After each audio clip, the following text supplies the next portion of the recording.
fashion publications go with, a model or an actress or somebody traditional. And so I've always really loved pushing that line of, how do we define who we think is cool? How do we define who we think is worthy of these opportunities? Who's on brand for us? And I liked, doing someone different, someone unexpected that is worthy of the opportunity. And so this is Coca.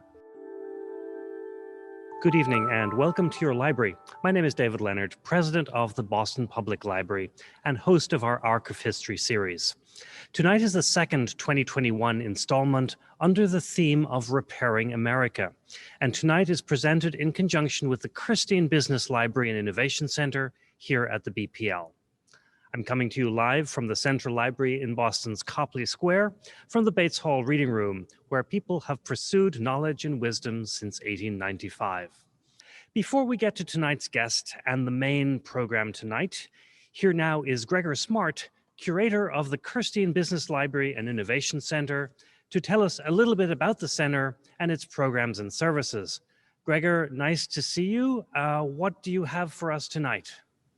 Thank you, David. And I'd like to thank the Friends of Kirstein for sponsoring tonight's program. The Kirstein Business Library was founded in 1930 by Louis Kirstein. He was a trustee of the Boston Public Library and VP of Filene's department store. So we have an early connection to fashion. But he provided funds to the city to start a resource library for the small business community in the financial district. We continue that work today, 90 years later, and we are actually celebrating our 90-year anniversary this past year. And if you want to stay in touch, please sign up for our monthly newsletter, and we'll put that link in the chat. So I will throw it back to you, David, and thank you. Gregor, thanks so much for all that detailed information. Lots of great offerings for people, regardless of where they are on their own career track. And now to the main feature of tonight's program. The theme of Repairing America provides us with an opportunity to engage with issues facing our country and perhaps bend our arc of history a little more directly towards justice for all. It also gives us the opportunity to give voice to leaders and experts who would not always have been afforded such opportunities. And it further begs the question as to whether there was a time when America didn't need repair, at least for some members of our society. My guest tonight is Lindsay Peoples Wagner, one of the nation's few Black female editors-in-chief, and also a 2020 Forbes 30 Under 30 honoree. She's recently returned to The Cut.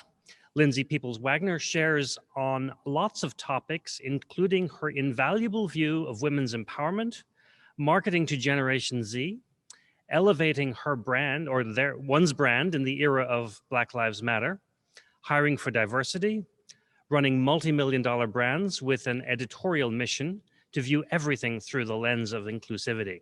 We'll touch on several of these programs in our conversation this evening. While we often think of books as the primary reading material that a library may be concerned with, that category is actually much broader. The magazine or serial publication is just as big a part of many people's lives. And so tonight we welcome our guest editor, as one of many guests involved in the creation of reading material.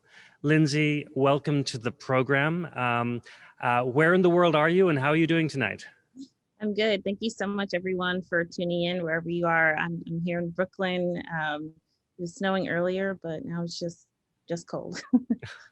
Not too different than Boston. I can see flakes falling on Copley Square outside us tonight.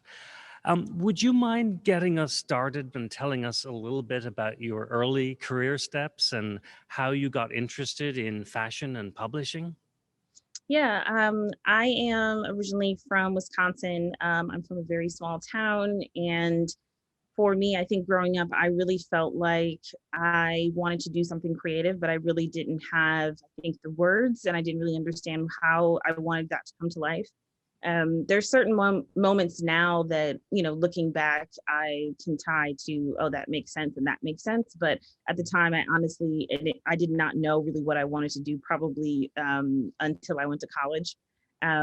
I spent a lot of time with my grandmother growing up, and we would spend summers together when my parents were working, and we would go to a senior citizen center, and it was a Black-owned senior citizen center where we would make like rugs and quilts and pillows and all in different crafts. And I always was so excited to make things and create things. And I think as I got older, I started to, dabble into making clothes, writing about clothes, reading about clothes. But it definitely felt like something very far off for me. And I think especially growing up in the Midwest, but also as a young Black woman, I think the space definitely felt like it just wasn't really that inviting, and it wasn't that much representation in the space of fashion and media in general. And so it took me a long time, and I like to tell people that because I was never one of those people that knew what I wanted to do. I remember being at my college graduation and all of my friends had a job, and I was like, well, I don't really know what we're doing here, but I have an idea. I don't really know. Yeah. And I just remember a lot of those moments feeling so pivotal to me, but also feeling like, what am I doing wrong? And it took a long time for me to really, I think, figure it out. But when I went to college, I had met a professor who was, really influential in my life. And she actually was the one who guided me to, maybe we should try merging your love of reading with fashion and try to find a way to make that part of the magazine.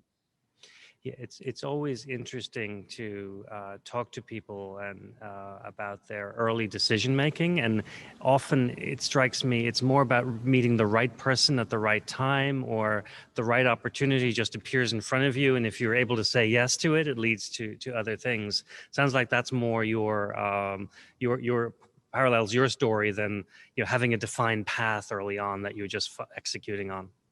Yeah, I mean, I definitely have always felt like I had a purpose. I always felt, and my parents were always really on my sister and I about really being intentional about what we do with our life. And I always knew that I couldn't waste my life. And that was always a really big thing growing up, that I couldn't just work a job and clock in and clock out. It was, you really have to go after something. You really have to find your passion and career and a purpose in this world. And I always just felt really grateful for my family. And, I think especially when you're Black, you realize that people have died and suffered for you to be able to be free and do what you want to do and follow your purpose. And a lot of times, I'm pushing and I'm going past what I think is even possible for myself, but I'm honestly doing it for my grandparents that are no longer here, for my ancestors, and shouldering their hopes and dreams and what I'm trying to do. Was that sense of responsibility to those that came before you something you've realized recently, or was that always present in your approach to your career choices? Definitely always present, but I just had to face a lot of these things earlier than I think most people would face them. I've talked about before, I had a conversation with my mom. I've always kept a diary, so I was able to look back at my diary when I went home a couple years ago, and I was recalling a night where I had all these posters on my wall, and my mom, came in and talked to me about fashion and all these other things, and I had all these dreams, and she said, you're going to have to be what you needed when you were younger, and you're going to have to change this. None of these people look like you. None of these people come from the Midwest. You don't, have a trust fund. We're not wealthy people, so you're going to have to really push. And I didn't understand the breadth of what she was saying at that time, but I looked back in my diary and I remember being like, this is going to be hard, but maybe it could be really cool. And this could be something for me to really be ambitious about and go after. And so I've just had to, I think, have a lot of the serious conversations a lot earlier, because I felt like, yeah, I mean, I don't have the luxury just to be lazy. I don't have the luxury to just check in and check out when I feel like it. I really have to push. So what was your first role that was responsive to that, and did you have to fight harder for that than other people would? I'm hearing sort of a sense of that from what you're saying. Yeah, I mean, I did a ton of internships. I honestly think the number was like 10, 11. It was Uh-huh. like great. Like I don't, and it was a crazy amount because also most of them were unpaid. So, I mean, I've worked every service job you can pretty much imagine. And a lot of times when I was interning at that time, I waitressed for a very long time to make ends meet and figure out what experience I needed. Yep. And so it was a lot of, interning. I started interning at Teen Vogue. And then it was, okay, I need to intern for a stylist and all the stylists in LA. And then it was, I need to study abroad and I need to understand, all of the European designers. So I went and studied abroad at London College of Fashion. And I mean, I often think of my college experience very differently than other people describe it, because I definitely had fun and I really enjoyed myself, but I was completely tunnel vision. I was not the person that was like, oh, I can just party and do whatever. I've been very, very focused for a long time on, I just need to keep working. I need to figure it out. And I really came back to magazines after trying a lot of different parts of fashion, because I really still love to write. I love to read. And that just feels really natural to me to, put someone on a cover and have a discussion and talk about their, the layers of their personality and why they're important to culture. And so it's definitely been a fight. I mean, I think I always talk about the finances of it because, being a journalist or working in fashion in general, you don't make a ton of money, and you are required to, especially in fashion, look a certain part, be part of certain circles. And so even when I then went to work at Teen Vogue out of college, I was working 3 jobs. I was always tired, always exhausted, which I don't know if that's really changed, but different kind of exhaustion for sure. And it's always been a hustle for me for sure. So, I mean, I think, people on the outside, like myself, would think, oh my God, that sounds awfully glamorous. And all of these accessories, fashion opportunities present themselves. But as we have talked, the reality is quite different. Yeah, I think that, social media has made people think that it's all glamour, but even, I would take a picture of in a fashion closet, basically, where we would house all of, the shoes and clothes that we're using for shoots. It's like the picture may look nice, but when you're actually having to organize and merchandise those items by color and by size, and you can't find one thing and you have to go all across the floor to find it, and you're working on your hands and knees, not that fun. And it's also like, it's not like your own closet, like you're working, and it's really about building a narrative. So even at that time, when you're just organizing shoes, a lot of my time was spent of like, okay, so why are we calling in these brands? Why are we shooting this person? What would be a really cool, thoughtful touch to add to the shoot? And just constantly thinking of, how do you create a narrative that isn't already out there? And so, I mean, during that time, I would work at Teen Vogue during the day. I would change mannequins at the storefront at DKNY store at night. So I would go there at like 9 to midnight. And then on the weekends, I was still waitressing.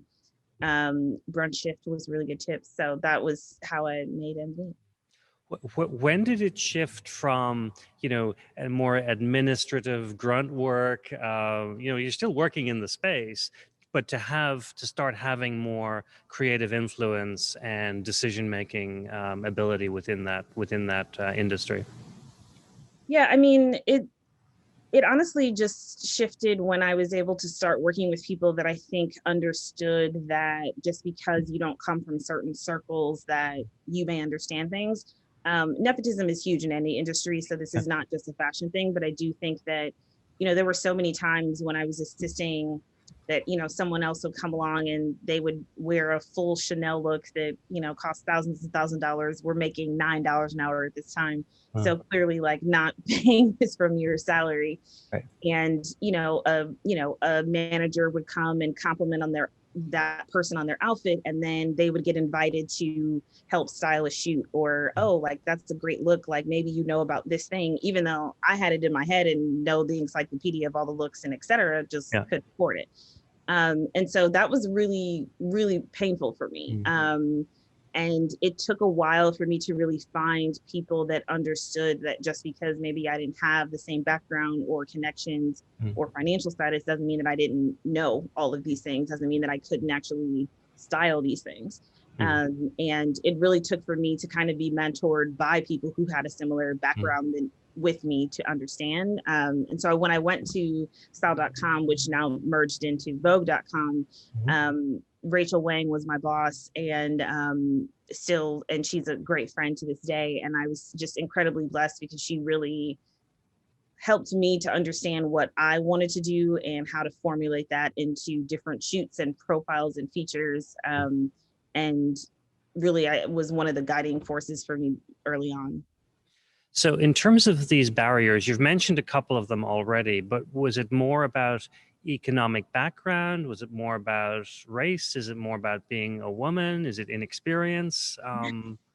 We could probably spend the whole time talking about that, but still, I'd like to get your sense of what you thought was happening at the time. Yeah, I mean, it's interesting because I think that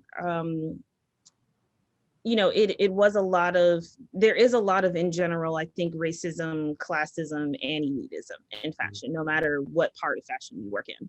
But I do think the difference is where you are in your journey and how you deal with that, right? So when I was an assistant, the class and economic status honestly bothered me more because it was something that I couldn't control. And when people, I was called the N-word and other crazy things when I was an assistant, but that is different because I couldn't really, I said something and, actually, obviously said that I was uncomfortable and that that's not appropriate, but I wasn't in the position to say, I can just walk out and I don't want to be here, or I don't want to do this anymore, because I'm busting my butt working 3 jobs to do this and to be able to get to the next level. Yeah. And so for me, it really came down to where I was at in my journey on those things, because now, obviously, when people say things to me about, that are racially tinged, my answer is going to be night and day difference than what it would have been back then, right? But at that time, what I really needed was at least to be able to get to that next level, and obviously, to be at a level where I wasn't just completely exhausted and working 3 jobs. And so then it was like, okay, I have the mental capacity to be able to be creative and write and work on all these things that I want to work on. Mm-hmm. And it sounds like you found either allies or mentors that were a key to working through that period of your career. Yeah, I've been blessed with really, really good bosses, honestly. And I've never had a Black boss. So it's always been interesting because I think in my mind, when I came into magazines, I really, really wanted to work for a Black publication, and never worked out, never got a job opportunity. And I felt, and I honestly I think I had just felt like, it's only going to happen for me, or people are only going to give me a chance if I'm at a predominantly, Black run publication. But I was, able to find connections with different people in the industry that just saw something in me and really took a chance. And I still talk to all my old bosses to this day. And I think that it's been a two-way street, relationship. It's not just, it was never just me reaching out to them and needing something. And it definitely was a relationship that was, a two-way street and built into an actual friendship. Yeah. And it sounds like you've proved yourself, your earlier self, wrong, that if you thought you could only be successful in a Black-owned space, then, or Black-run space, then clearly you've proven that early version of things wrong with all your success to date. Yeah. Sorry. Yeah. Go ahead. No, go ahead. No, you go. So the culture at Teen Vogue, did that help or hurt, or was it immaterial to this particular challenge that you faced?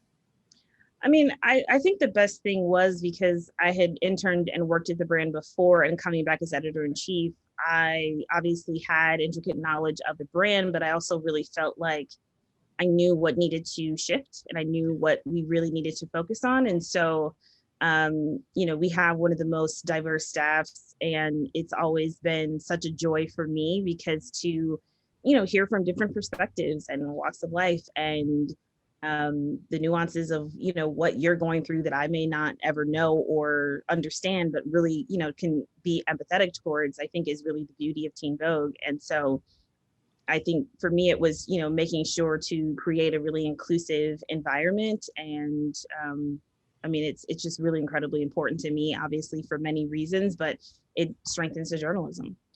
And you can now be the representative boss to other people that wasn't there for you. Yeah. What's that been like? I think a lot of it is, so much of it is, trying to really, replicate what my mother told me about being what I needed when I was younger. And so a lot of our editorial decisions are guided by that. It's like, what did I need? I needed the tools, I needed the resources to make an informed decision. I needed more representation. I needed to be taken seriously, even though I was a young person. I needed an outlet that didn't, minimize my voice just because I was young. And I think that, it's been really beautiful. And the best thing about social media is that, I've been able to hear from all of our readers and followers, and they tell me their 100 million thoughts, and I love it, about how they're feeling and, what they're getting out of it and how it's, improved their life and changed their life. And I think that's the best thing that I could ever do. And in fact, be a role model for these next generations.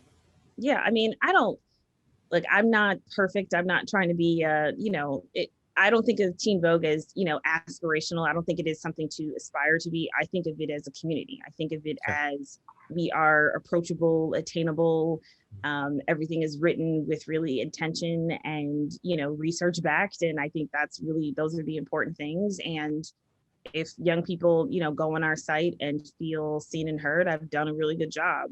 Whether it's, reading about a new K-pop group or, reading about, other kids and they're struggling with mental health being on Zoom all day. I think that's, it's finding all of those things on the spectrum and making that a really important and I think, front-facing part of what we're doing.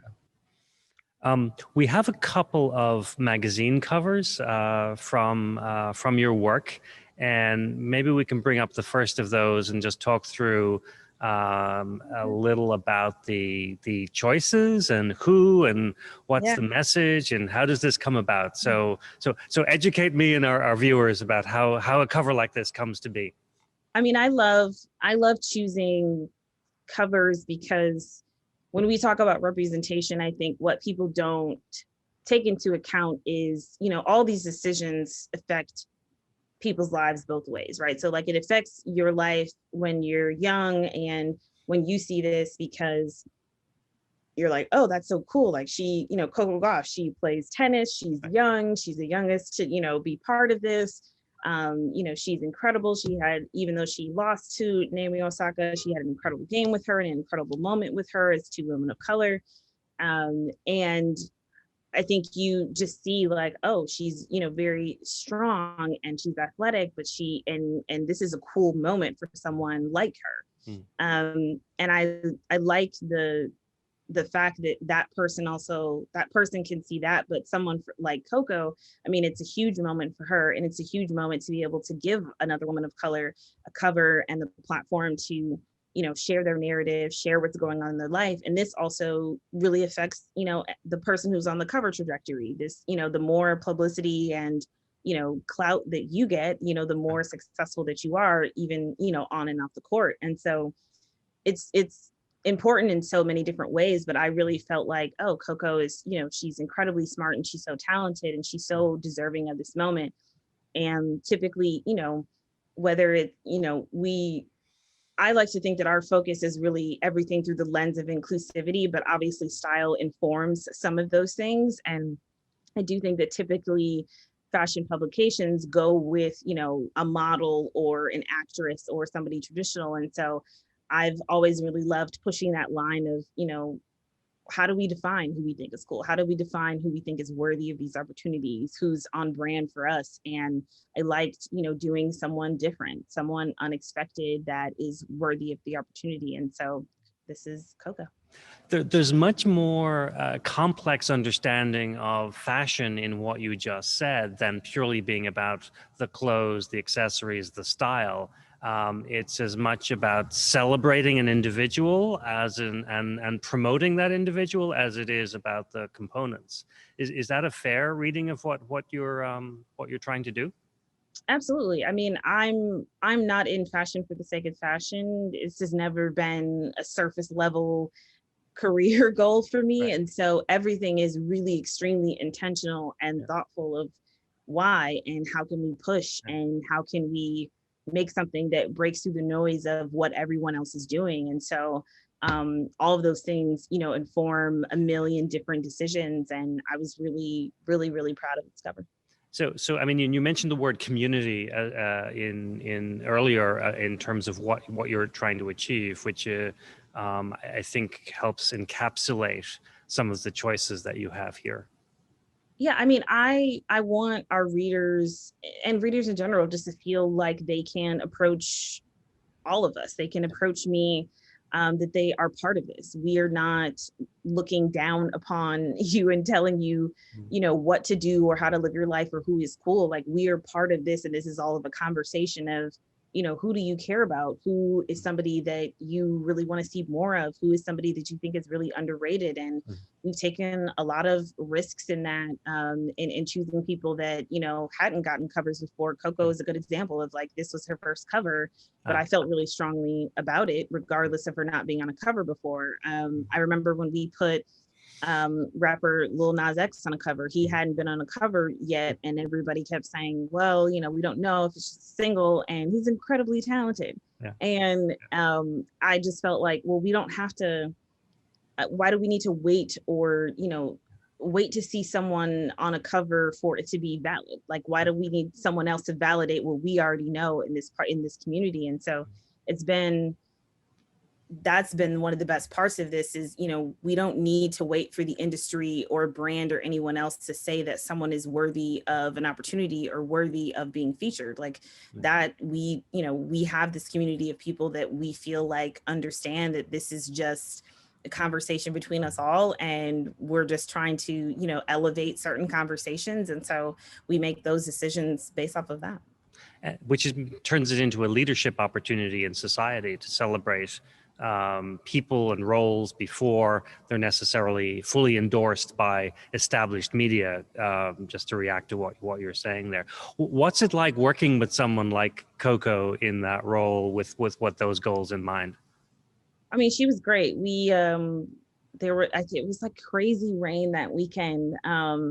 But I mean, I'm an incredibly focused, disciplined, nothing close to Coco. She was training early that morning. It was like torrential rain in the afternoon, but it was like extremely hot that morning. And she was out there wee hours of the morning training.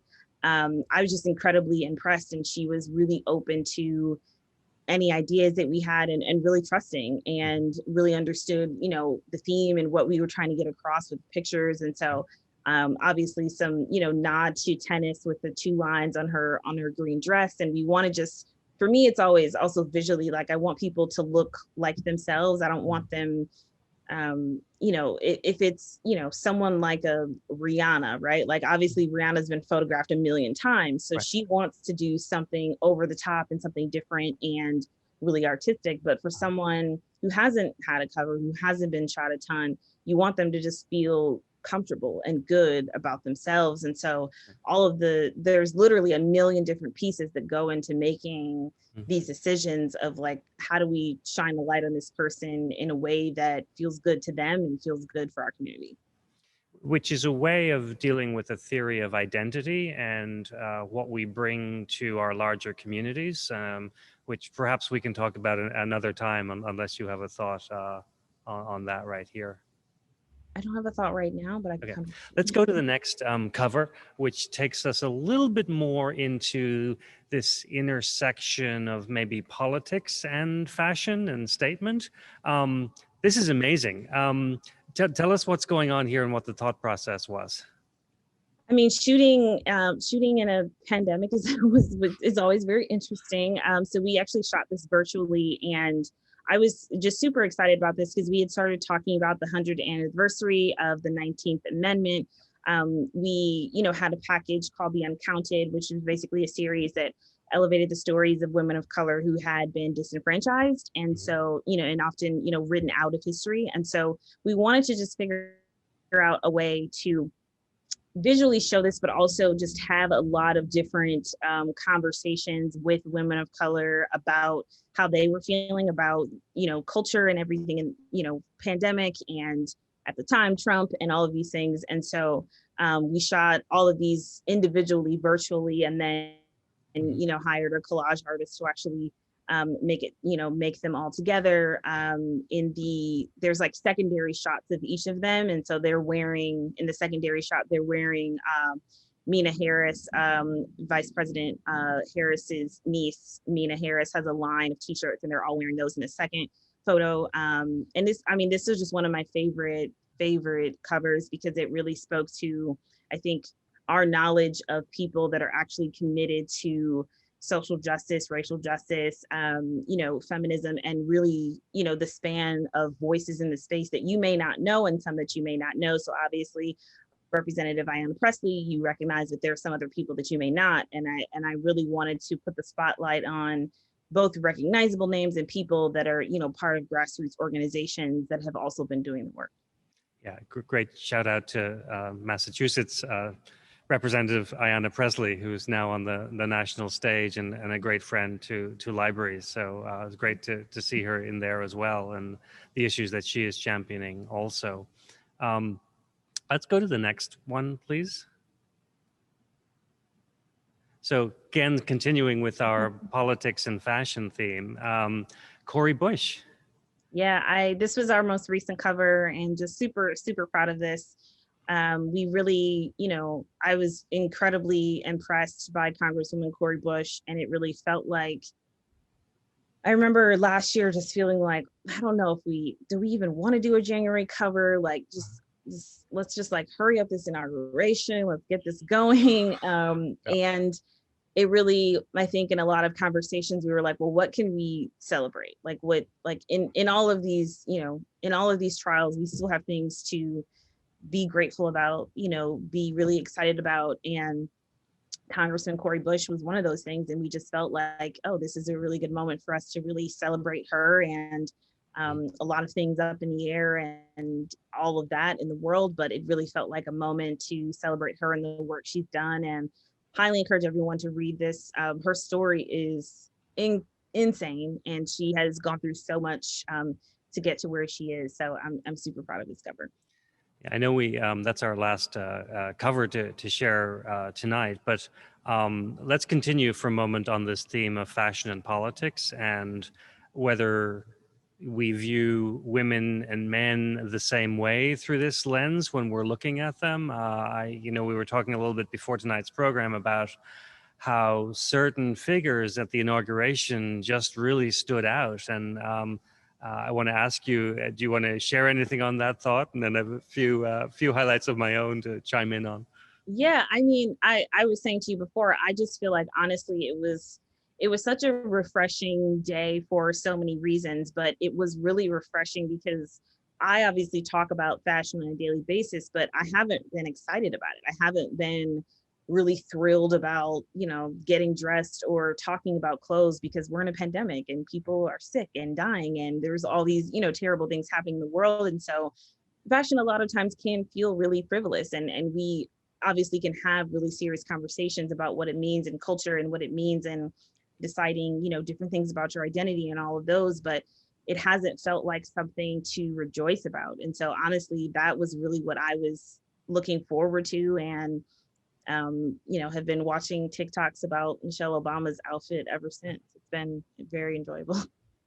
Yeah, I think there's been a lot of commentary on Michelle Obama, Dr. Jill Biden, Kamala Harris. The list goes on, and which I think is great. That there's hopeful moments to all of this, as you're describing. But I want to ask you about: do we look at male and female figures the same way yet, or is that still work to be done? I mean, I think there's still work to be done in this space, but I think obviously, the appointment of, Vice President Harris is such a huge moment. And I think that's why, it feels like the playing field is getting a little bit and a little bit more even as time goes on. And it just meant so much to so many women, and specifically so many women of color. And I think that playing field is definitely getting more even moment by moment. Well, I haven't personally done the math, but we hear that this is the most diverse cabinet in American history, and there's certainly a balance of gender representation as well.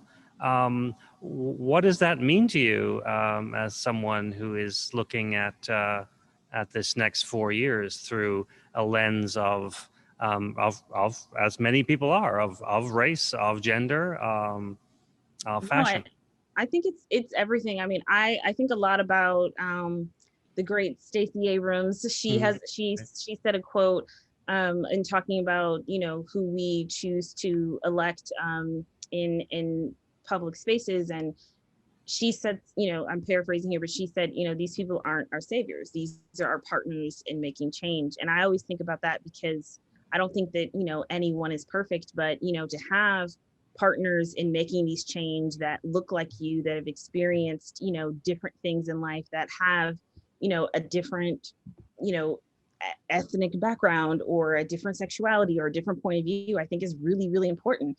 And I think it all really comes down to empathy. When you have different kinds of people in the room who can talk about, different experiences, there's so much more empathy instead of, everyone kind of, having the same point of view and tax bracket and not really thinking about, well, what if I couldn't afford to feed my family throughout this pandemic? What would I do then? And I think that it just changes the opportunities, I think, for so many people. And I'm really looking forward to see what they do.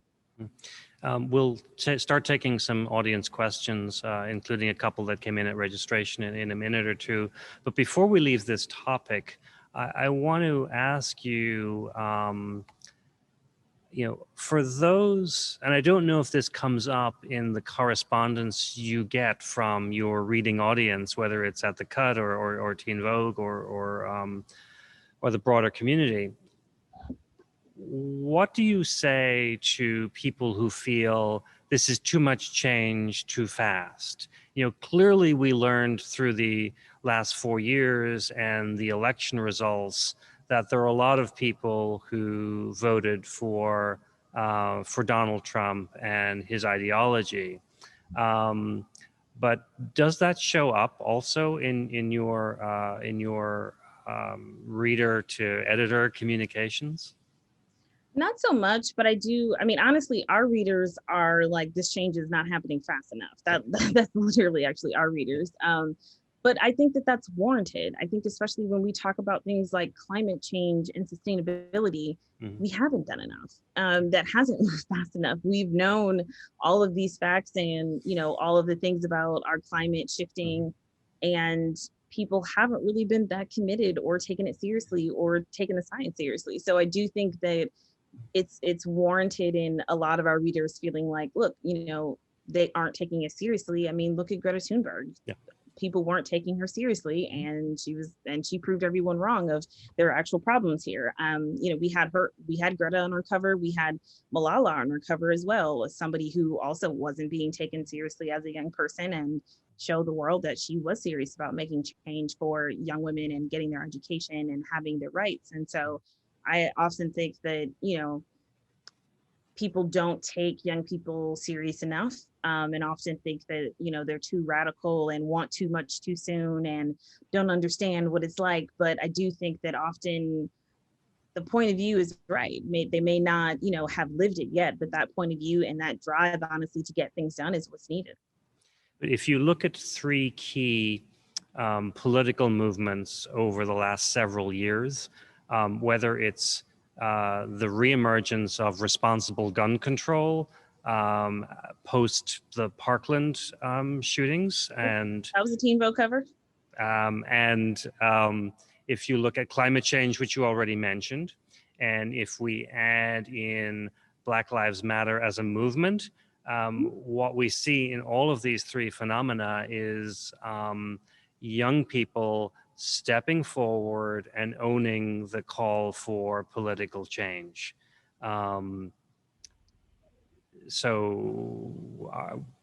Whether society is ready for it or not, it does No. appear that young people are. No, and I think it is, so taken for granted by society because, and that's why the beauty of, I love how we talk to our audience at Teen Vogue, because we don't talk down to young people like you don't know these things. Like, we want to obviously give young people the tools and the resources to make an informed decision on their own life, but we don't talk to them like they're dumb, and we don't talk to them like they can't understand housing crisis problems. We don't talk to them like they can't understand things that are on the news or that their parents may be talking about. And I think they respect us so much more for that, but also really we're able just to have a lot of conversations that I think adults oftentimes think that young people don't really understand the intricacies of, when it's actually, they really do understand. They just want changes to happen sooner than later. Right. And how big of, and this is an audience question, I'm going to paraphrase, but how big a topic is this at Teen Vogue in trying to decide who goes on the cover and what issue gets taken up, whether it's covering abortion or Marxism and other obstacles that your staff may personally have had to overcome? I think of it, it's a constant conversation for us, but I think of it as traditional media. So I think traditional media oftentimes tries to put people in a box of like what reader, like what kind of person you are, right? So I have mostly worked for, fashion magazines, lifestyle magazines, stylists. So a person would put me in a box as a fashion person, right?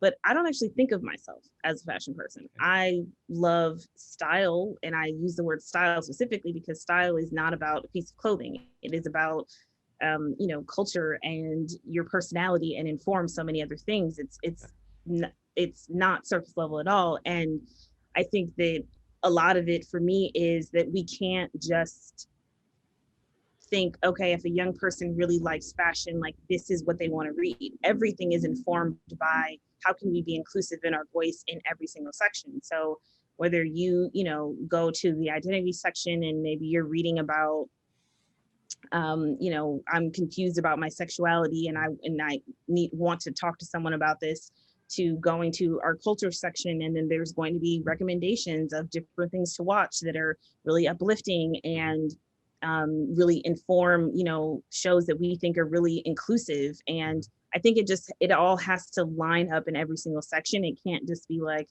okay, so this kind of person we want to read this section, and this kind of person we want to read this, because I love style and all those things, but I also really care about the world. I also really care about politics. I also really care about random Netflix shows. So I think that, it is understanding that we're all multifaceted human beings, and really not putting people in those boxes, in those labels. And that's something that young people have championed far more than anyone else. And I think it's really indicative of why we write about so many things, because a lot of topics I think people assume should be off limits for us, of like, you shouldn't be writing about abortion, or you shouldn't be writing about things in the election to inform their opinion. But it really, for me, is important that, everything that we're writing, I'm thinking, okay, if there was a younger me, what would I want to know about this?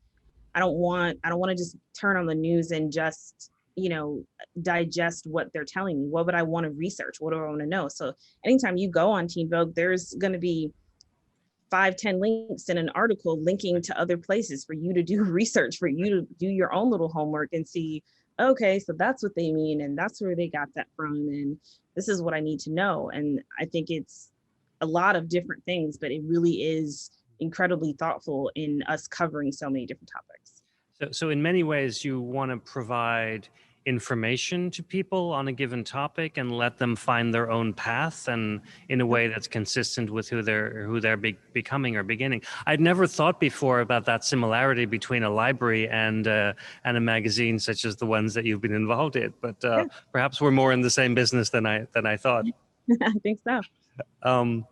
This next question, what's on the top of your list for change to support racial justice, and how you would inspire youth today to work towards those goals? I would say the top of my list is probably a lot of the work that I'm doing with the Black in Fashion Council that I started last year with my business partner, Sandrine Charles. I basically, my last piece at the Cut was about a big manifesto interviewing over 100 different Black people in fashion about what it's like in their experiences that they had never shared before. And really pivotal piece in a lot of ways, because a lot of those people had never shared their truth. And a lot of the people, most of the people that were in the article were mid to senior level. So these are people that have been in the industry for decades and still dealing with, you know, a lot of racism, a lot of brands not treating them fairly, a lot of workplaces not treating them fairly, not promoting them, et cetera. And so a lot of it was, you know, people putting themselves on the line in their career and their reputation. And that was 2 years ago, as of last year. And so I remember when that came out, and it was such a tumultuous time for me, because I remember so many people were like, this is just gonna piss people off. You're going to be blacklisted for this kind of piece, because it's really, it's just really calling people out in a way that I don't think the industry is ready for. And I think, you know, similar to Teen Vogue, like a lot of my ideas, I think, are a little ahead of their time. So a lot of times we'll put somebody on a cover that everybody's like, oh, who is that? And you're like, hello, this is this person. They're amazing. Why don't you know this? And that piece, you know, definitely was a little ahead of its time, but it was, you know, incredibly well received, because people really felt like, you know, I need to share my narrative. And so last year, you know, after the murder of George Floyd and Breonna Taylor, it just felt like we need to take it a step further. And for me, it was, you know, how do we bring about accountability and transparency in the industry? And so right now, we're working with over 100 brands on different initiatives. And we've created a corporate equity index with the Human Rights Campaign that is specific to racial and ethnic inclusivity. And so all the companies, you know, part of it are actually going through a process with Human Rights Campaign on how to create a more equitable, you know, environment, working with their employee resource groups, talking with their executives. And I'm super proud of that, because to me, I'm very tired of the black squares and the MLK quotes, and I want to see people actually move towards change and, you know, live that way and live like that MLK quote the other 364 days of the year. I don't really have any more time or really a desire to, I think, deal with people or brands in the industry that aren't really invested in change. And so I'm really passionate about that. Yeah, this particular industry is an interesting mix of conservatism and progressive social ideas. So how welcome is that approach as you're finding in doing this work? Yeah, I mean, I think it's interesting. A lot of brands, I think, were definitely open to it, but definitely like, oh, we don't want to be canceled. Everybody's afraid of being canceled or called out on Twitter. Right. And for me, it was like, look, I don't have any investment in calling people out. I clearly have a day job. Like I need this. I'm doing this work because I really care, and I actually want the industry to fundamentally be better. And businesses, I think, just for too long, you know, chosen to, you know, check a box here or, you know, make an attempt here. And it's been just a lot of token surface level efforts. And I really wanted people to sit back and look, okay, so how do we make inclusivity holistically part of our business plan in everything we do? Not just a Black History Month initiative, not just something that only sits with HR, every single department, how can we be more inclusive minded? And so it's been incredibly hard work. It's been really tough work.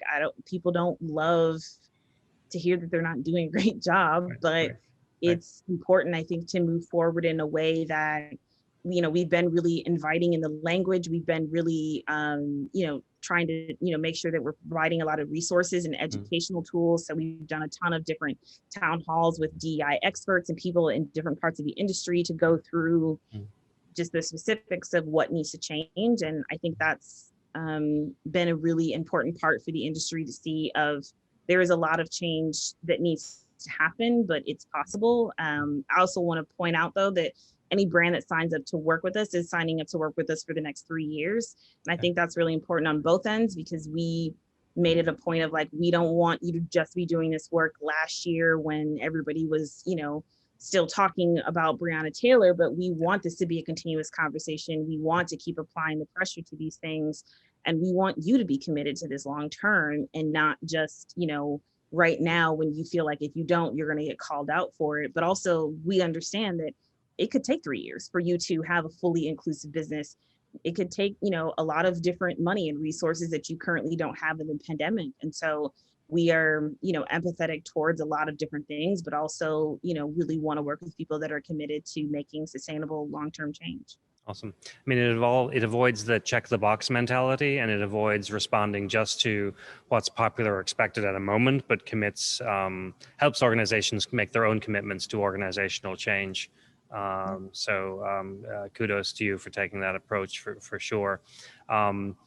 Do you think that this concept of intersectionality, where we're bringing all of our identities into play, helps? In theory, it could allow some safety for people, so it's not, you're either, of this race or that race or this identity or that identity, but it allows people to bring their whole selves to this kind of work. I think it's really important to always encourage people to be their whole self and wherever they are in that journey. I mean, it's obviously up to the individual, but I also think that I've had to, I've been in spaces where I felt like I had to code switch and I had to shift of who I was. And I think that when you are able to be your true, authentic, unapologetic self, things are just different. And I think that, I've always wanted to create a community like that at Vogue, and really proud that we've been able to do that. But I think also just in, fashion and media in general, I think that, you want people to really feel like they can show up as their full selves. And I think it honestly makes the work a lot better when you're writing about maybe hitting close to home, or maybe reminds you of your own family or your own issues, and adds another layer that makes it more interesting instead of it just being this far off, let me judge someone else, let me talk about this other person. And I never want our readers to feel like that. And my favorite things to read always make me feel like they're my friend. Are there differences in the audience for Teen Vogue and The Cut? I mean, other than the obvious, but just interested in how you think about this now, having worked at both organizations and returning to the other. How do you process that, or how do you think about that? Yeah, I mean, quite different. It's very different to me for many reasons. I mean, obviously The Cut is part of New York Magazine, so it's part of a larger family of a bigger publication that is also informing that content. And I think obviously age difference. I mean, most of our readers for Teen Vogue are high schoolers or in college, or we get parents, reading it and then using it as a way to kind of have conversations with their kids, which happens a lot. But I definitely, for The Cut, it is, really a destination for young women that really want to understand everything under the sun, that really comes from a more informed opinion. But for me, The Cut is really, the tone and the voice is so specific and it's so different.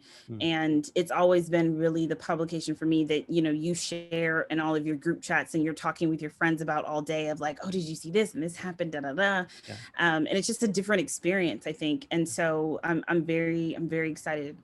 Yeah, I mean, I was just checking out some of the branding, and it's got this combination of style, self, culture, power as being the four pillars, if you will, as I understand it. So that's kind of an interesting sort of framing of what the opportunity is.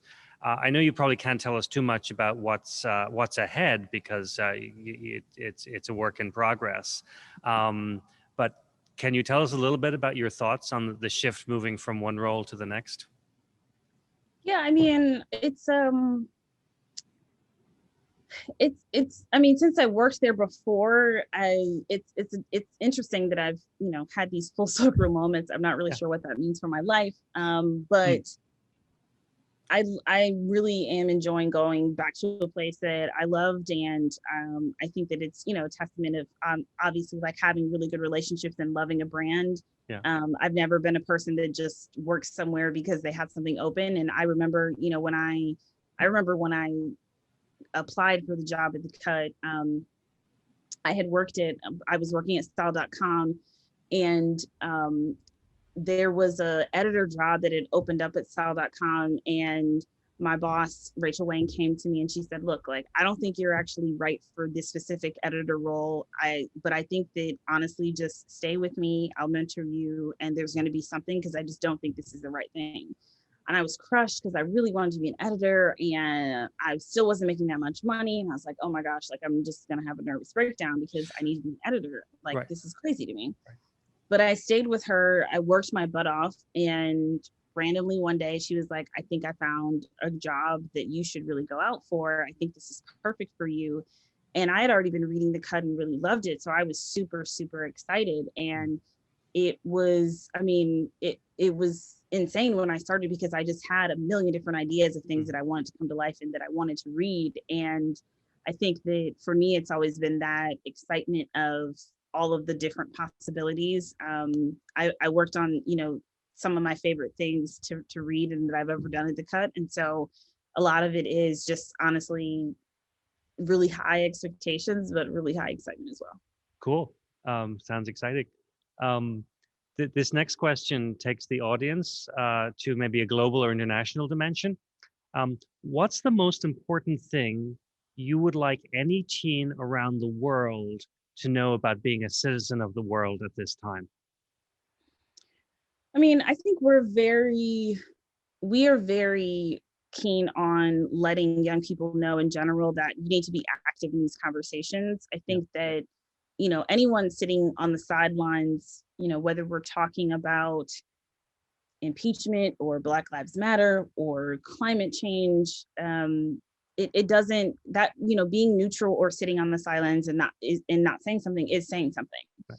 And I had listened to a podcast from this woman, Professor Crunk, who worded it as, silent and whispered allyship is no allyship at all. And I really find that to be so important, because a lot of times people will say, well, I'm not doing this overtly racist thing, so I'm not racist. But it's like, you have to be actively anti-racist. Right. You have to actively participate in all of these things to, show where you stand, to support people where you stand. It's very often, even, I talk to so many Black women who they have experiences of, I will, hear from a white person that, they really care about this issue and they really want, inclusivity, et cetera, but then they're silent in the boardroom when we have a meeting and something needs to be said. And so it's really important for me to encourage young people that, you cannot whisper your allyship. You need to be loud about these things. You need to be active in changing these things. None of these things are going to solve themselves or solve them, be solved overnight. And so that's honestly the biggest thing that I think they understand also just about being a citizen of the world. Yeah. What do you think holds people back from this shift from, and it's presumably this is mostly white people, but not exclusively. What holds people back from making the shift from I'm not a racist to no, I actually do want to be actively anti-racist and understand the policies that need to be combated? I think honestly, it just boils down to that it's work. I think that people don't really want to do the work and educate themselves on the different ways that, racism, elitism, all these things have come about. And I think that a lot of times what we accept is, a small version of what should actually be accepted. And I like to use the example of a beauty editor because it's so simple, but a lot of times when you read, a beauty article or beauty publication, a beauty editor really is trained on a lot of times European beauty standards. So that they understand, the main European brands, or fine or fine or thin hair textures or straight hair textures. But really that shouldn't be the bar for, or the standard for a beauty editor. The standard for a beauty editor should be that you understand all different kinds of beauty, right? Like you should be able to tell me specifically what kind of curl pattern do I have? What kind of braids specifically are these? Brands that have wide ranges of colors for foundation and makeup for people. That is actually a good beauty editor, because you are actually educating yourself on all different kinds of beauty, and not just, well, these are the brands, and these are the brands that, the really popular white influencers use, and the European brands that are really big. And I think a lot of it is a lack of education. I mean, I can name 100 million Black owned brands as an editor. Every editor should be able to. It's not actually that hard. It's called reading. And I think that it just requires an effort from people to say, oh, I actively want to make sure that I'm, making my masthead more inclusive. I actively want to make sure that I'm reading more authors of color. Being active in all those things is just a decision. That's all it is. I love the fact that you've now brought us back to something you opened with, which was your mother encouraging you to merge your love of reading with interest in fashion. And here we are continuing to advocate for people to read and be self-educating, particularly about these issues. Yeah, no, I mean, it's up to, I think that often, the burden has, sadly been falling on people of color to educate other people. And I remember last summer, I saved a tweet from a bookstore here in Brooklyn of, people had bought all of these anti-racist books, and the bookstore owner had tweeted hey, thank you guys so much for ordering all these books, but none of you have picked up any of these books, so there was no point in you ordering all these if you weren't going to actually do the work. And wow.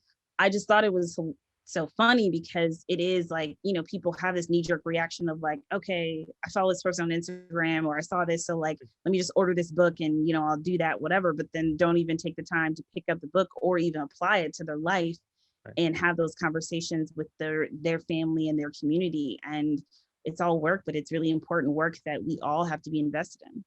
Do you have a favorite book on this topic that you would want people to pick up or read?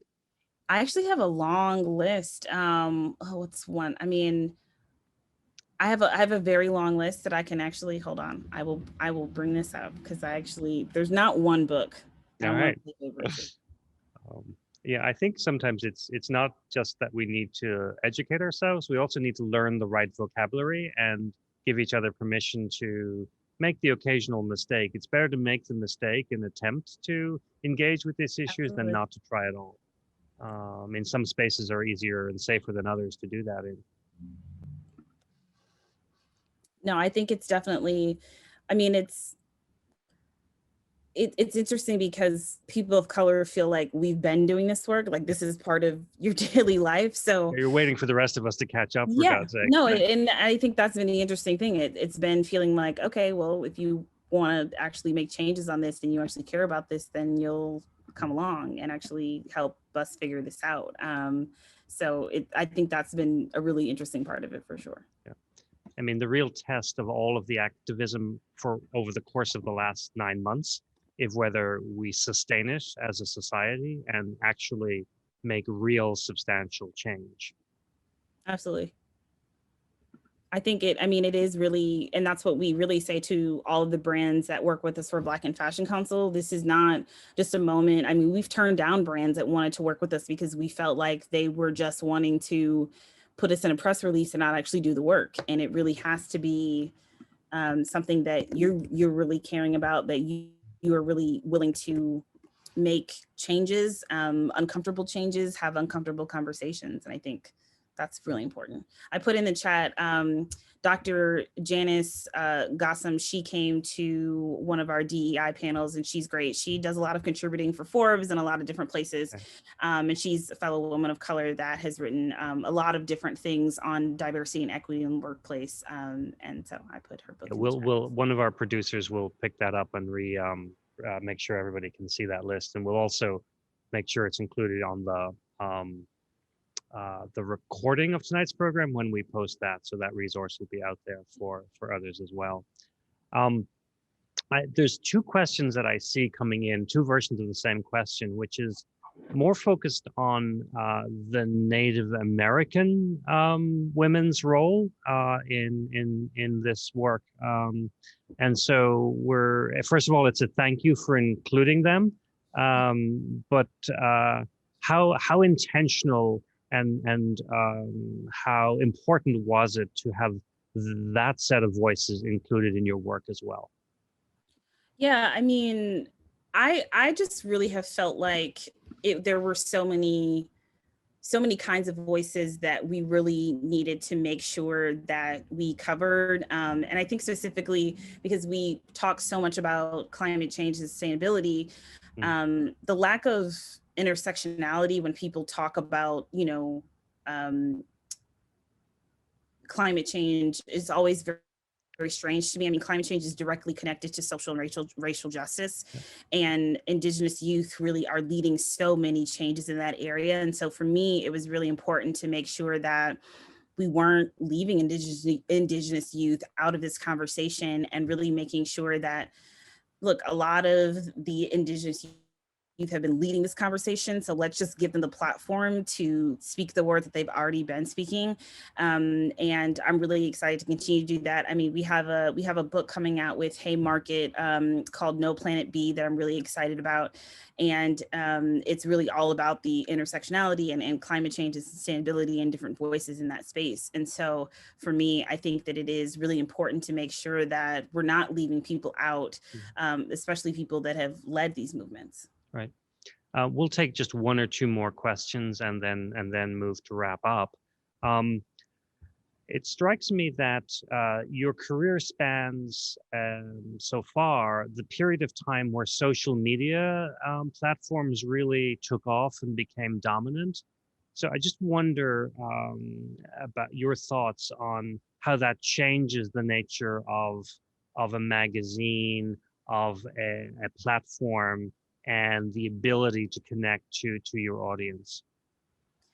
Yeah, I mean, social media is such a double-edged sword. I love it, but I also hate it. I hate it because I feel like writers now are more so think about pitches and what they're writing from the angle of, how much would this get shared on Twitter, or would people drag me on Twitter, and that really informing the decision for them to write something more so than, how do we go about this in a way that really feels good to you as a writer and feels good to us as a publication.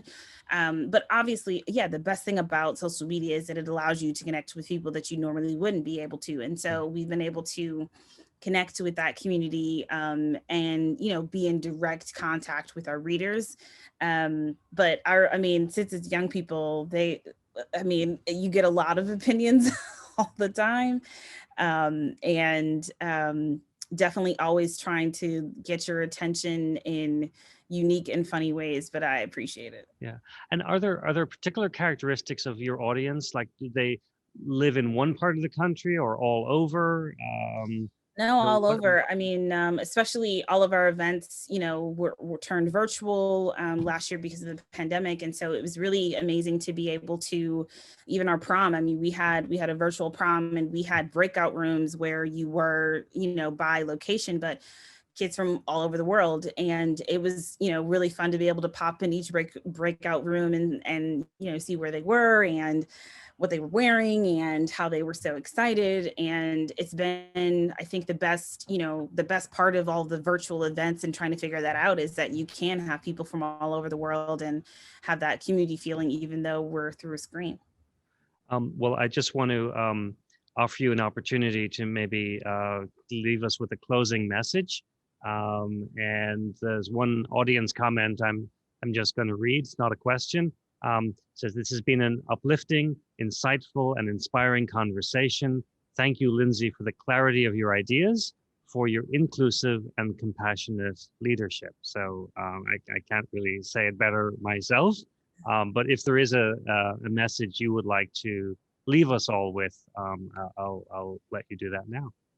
No, I definitely just want to thank everyone for listening and tuning in tonight. I really appreciate it. And we're definitely doing really incredible work at Teen Vogue. And I'm super proud of the team and all the work that we're doing to really, make sure that young people are at the forefront of all these really important changes. So thank you all so much. Lindsay, it's been a pleasure. Thank you for sharing your story and your thoughts with us tonight. Please stay in touch. And when it's safe to do so, maybe we'll see you in person in Boston some point in the future. I would love that. To our listening audience, thank you to all of you for joining us. Thank you to the BPL programming staff, our staff at the Kirstein Business Library and Innovation Center, and our friends at the GBH Forum Network. Thank you so much for joining us all tonight. Please, everybody, be well, be safe, and see you next time.